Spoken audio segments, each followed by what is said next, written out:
Cette fois c'est la fin, on se retrouve pour une nouvelle vidéo Lego.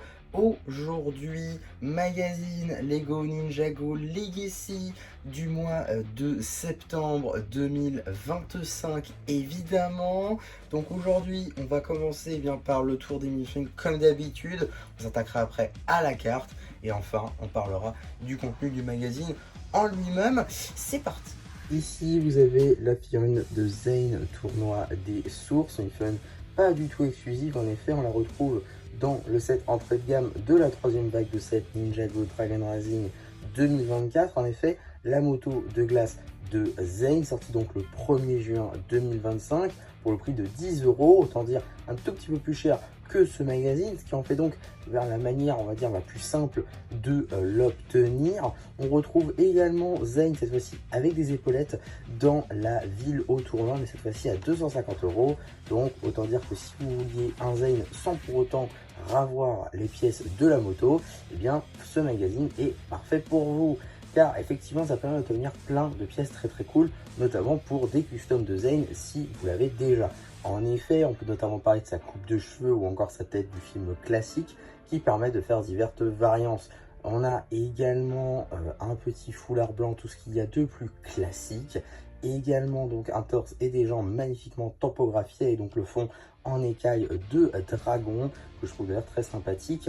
En revenant sur la tête, c'est vrai que j'ai pas spécialement détaillé la tête, donc 2018 donc pour la saison 8 évidemment, tandis que la coupe de cheveux, elle, le moule date de 2017 avec le film, mais dans cette couleur là ce sera du 2021 avec l'Epic Battle Set. L'arrière de ces figurines est toujours aussi magnifiquement tampographié, c'est avec cette espèce de tête de dragon source ornementée du logo des ninjas, c'est juste magnifique. Sous la tête de Zane, on découvre forcément tous ses branchements possibles et imaginables, et donc forcément sa cellule unique, expression faciale. En termes d'accessoires, un katana doré. Juste ici, vous avez la figurine de l'éclaireur draconique, une figurine évidemment exclusive à ce magazine. En effet, il existe forcément une variation de cette figurine dans divers sets avec les épaulettes, mais étant donné qu'elle n'est pas disponible dans ce magazine, ça en fait donc que la figurine est exclusive. En effet, même si tous ces éléments ont forcément déjà été vus en passant par la crête, qui est nouvelle de ce début d'année, de même pour la tête, le torse et les jambes. Les torses ainsi que les jambes sont, elles, revenues sur le guerrier draconique. Voilà, donc également sorti en début d'année 2025.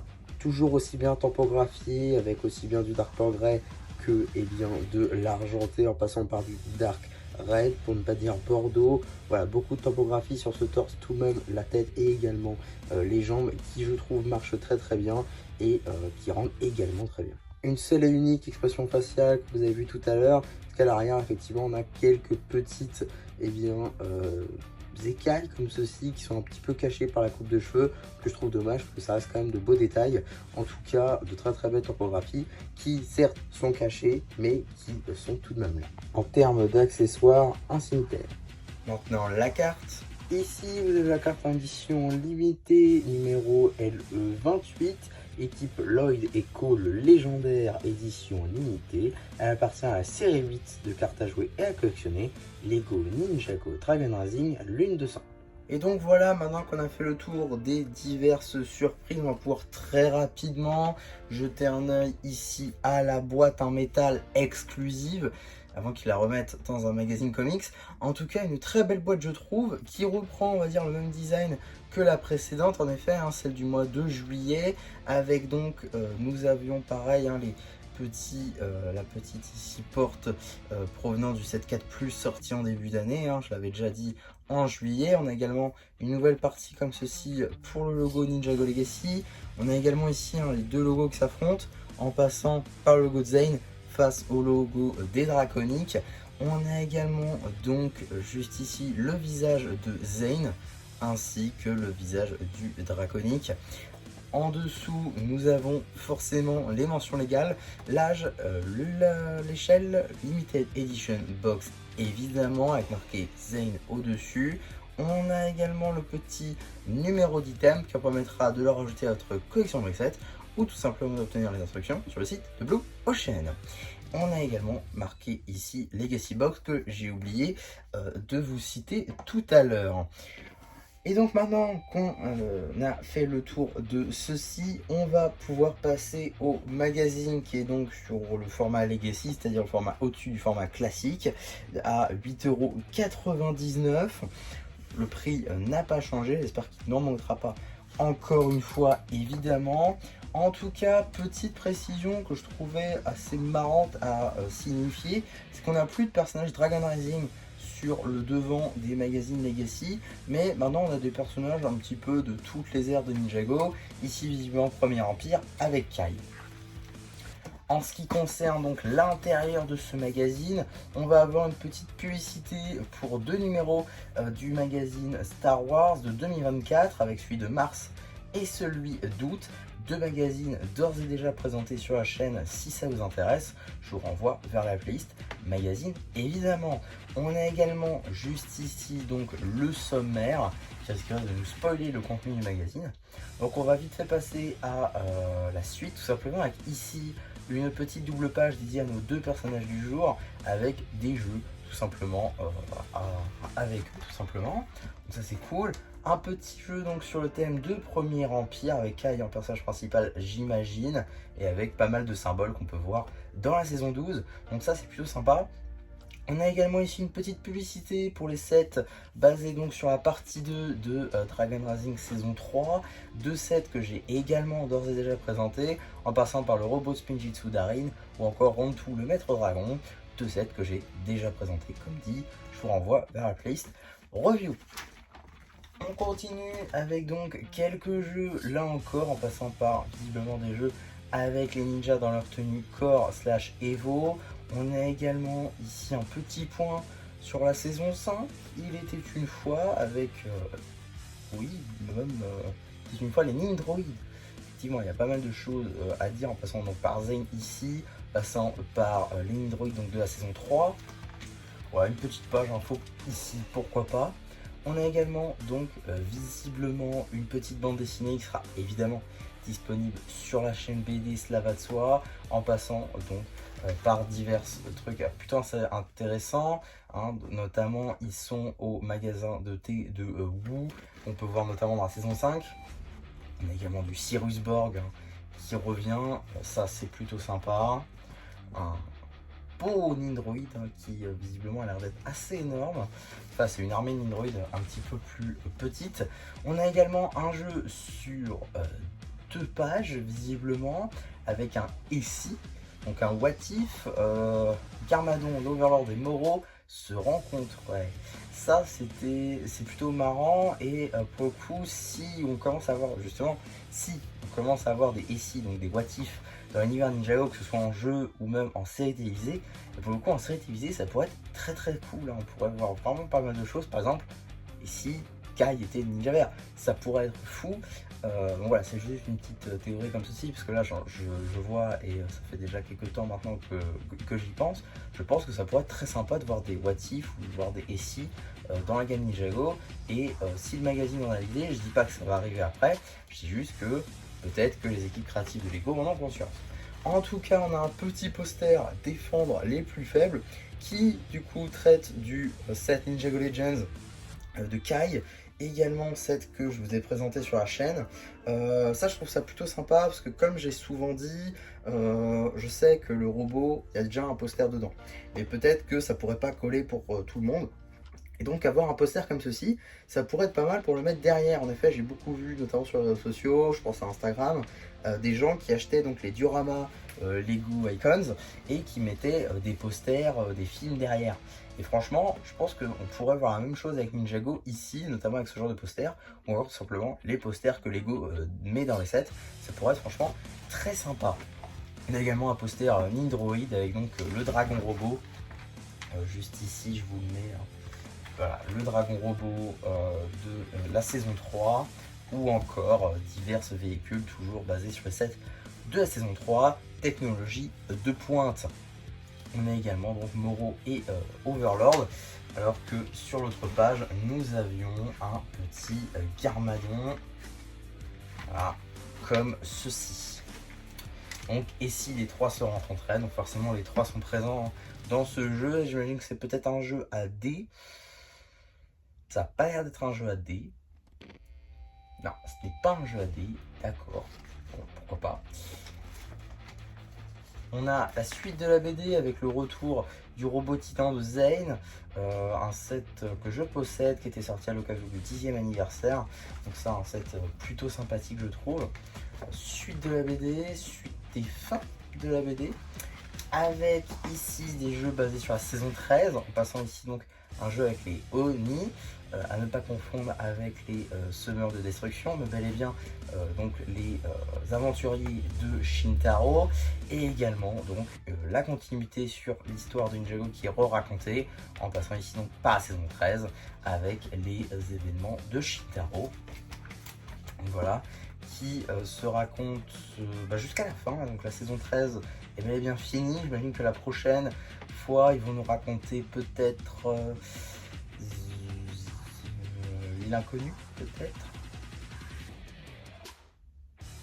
Et d'accord, ok, donc ils font aussi de la pub en disant que la BD du magazine numéro 21 était visiblement canon, bon, pourquoi pas. Plutôt marrant de faire le lien entre les différents magazines. En tout cas, ici on a la page dédiée à l'abonnement qui comprend donc Dragon Rising et Ninjago Legacy pour 47,50€ les 7 numéros. On a également ici un petit jeu, ça je trouve ça très sympa, même une suite de 2 jeux basés donc sur la vague de juin 2025 ou août selon où vous habitez évidemment, avec donc les dernières tenues, en passant par les tenues spectrales, donc tenue chasseur de fantômes et Rogue ou encore Frac dans sa première tenue, d'ailleurs il n'est pas dans sa version spectrale, plutôt bizarre.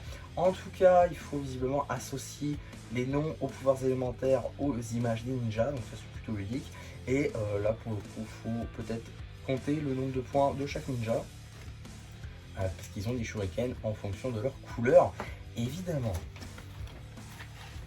En tout cas on a, avant de s'attaquer au prochain numéro, des petites publicités à regarder, en passant donc par le dernier numéro Minecraft que j'ai d'ores et déjà traité sur la chaîne si ça vous intéresse, un magazine assez intéressant.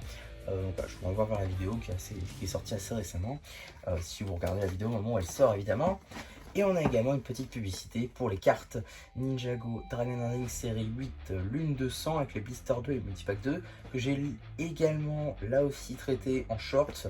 Donc si ça vous intéresse, je vous renvoie soit vers les shorts, soit vers la playlist ouverture de cartes. En tout cas, qu'est-ce qu'on a dans le prochain numéro? Et si normalement vous traîniez sur les réseaux sociaux il y a quelques temps, vous savez normalement ce qu'on a. Nous avons guerrier draconique spectral contre Arin. Alors, on va en parler. Tout d'abord, le guerrier draconique spectral, ce n'est pas, on va dire, une figurine ultra intéressante, en sachant que le prochain numéro du magazine Ninjago Dragon Rising va avoir ce guerrier draconique, donc pas grand intérêt, on va dire. Pour le coup il n'y a pas les ailes non plus, donc ça reste une figurine différente on va dire. Et également c'est des jambes on va dire articulées, ce n'est pas les jambes de fantôme, donc ça reste quand même une figurine différente, mais ça reste le même personnage globalement. Donc déjà je comprends pas trop pourquoi alors qu'ils auraient pu nous mettre un banni, mais pourquoi pas. On a également donc Arin qui là pour le coup est assez intéressant parce qu'il vient complet comme dans le robot dragonnier de Rogue ou encore Thunderfang, donc Croc de tonnerre, donc une figurine qui est disponible, qui n'est pas disponible en dessous de 70€. Donc l'avoir dans le magazine pour 10 fois moins cher, ça reste quand même très intéressant, surtout si vous vouliez que Arin. Donc ça c'est très cool de l'avoir dans le magazine. On a également donc la dernière carte au moment de la série 8, avec la carte numéro LE30. Et là je dis et, ça arrive le 1er octobre.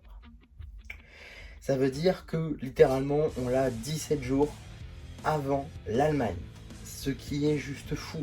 C'est-à-dire qu'on a vraiment une avant-première mondiale pour le coup en France, et ça veut aussi dire que normalement, si tout va bien, on devrait être ceux qui découvriront le prochain magazine. Donc là on peut faire des théories évidemment, même si le prochain risque d'être très intéressant, notamment pour Arin, plus que le guerrier draconique, sachant si vous avez déjà acheté le magazine de ce mois-ci de Dragon Rising qui sortira donc dans les prochaines semaines. La finale d'arène va être intéressante, mais qu'est-ce qu'on va avoir dans le prochain? J'ai déjà beaucoup de théories, hein, beaucoup de personnages. J'avais vu un leak à un moment donné de Kai contre Cure, mais j'ai peur que ce soit fake, étant donné qu'on a eu donc la confirmation que après le Draconic Spectral, nous allons avoir Spectral Kai, donc Kai chasseur de fantômes, ce qui fait que ce serait un peu bizarre de l'avoir également dans Ninja Legacy, en sachant qu'ils ont déjà fait ça avec le Draconic Spectral. Donc j'avoue, je sais pas trop, je sais plus trop qui croire. Pour le coup, on verra bien quand ça sortira, mais j'espère pour le coup qu'on aura un numéro de folie parce que c'est censé sortir en décembre. Si tout va bien, ça sort en décembre. Donc ce magazine là, et généralement décembre ou mars, ça nous donne de super figurines. Donc on espère pourquoi pas un numéro Rox Frac. On espère beaucoup de numéros. On peut espérer aussi du Cure, on peut espérer du Rox, on peut espérer du Frac, puisque visiblement on est dans la partie 2 avec du Gale Draconic Spectral et ce Harin là, qui sont tous deux des figurines de la partie 2, mais si techniquement Harin est aussi partie 1. En tout cas, c'est des figurines qui apparaissent dans les 7 parties 2, donc on peut espérer pourquoi pas ces Vanilla, même du Zark, ça pourrait être sympa. En tout cas, j'ai très hâte de voir ce que le magazine Legacy nous réserve, également si on va avoir de nouvelles cartes ou non, ça m'intéresse également beaucoup. On verra bien quand on y sera évidemment. En tout cas, on traitera ça donc en avant-première, comme je l'ai dit, le 1er octobre. Enfin, dès que ça sortira, dès que je l'aurai, j'essaierai de vous sortir la vidéo le plus rapidement possible pour être dans les temps et vous faire découvrir évidemment la surprise de ce magazine. Donc voilà pour ma vidéo sur ce magazine, j'espère en tout cas que ça vous aura plu. Surtout n'hésitez pas à me dire en commentaire, n'hésitez pas non plus à liker la vidéo, à vous abonner, à partager. Et voilà, bah du coup c'est un plus qui vous dit bye bye.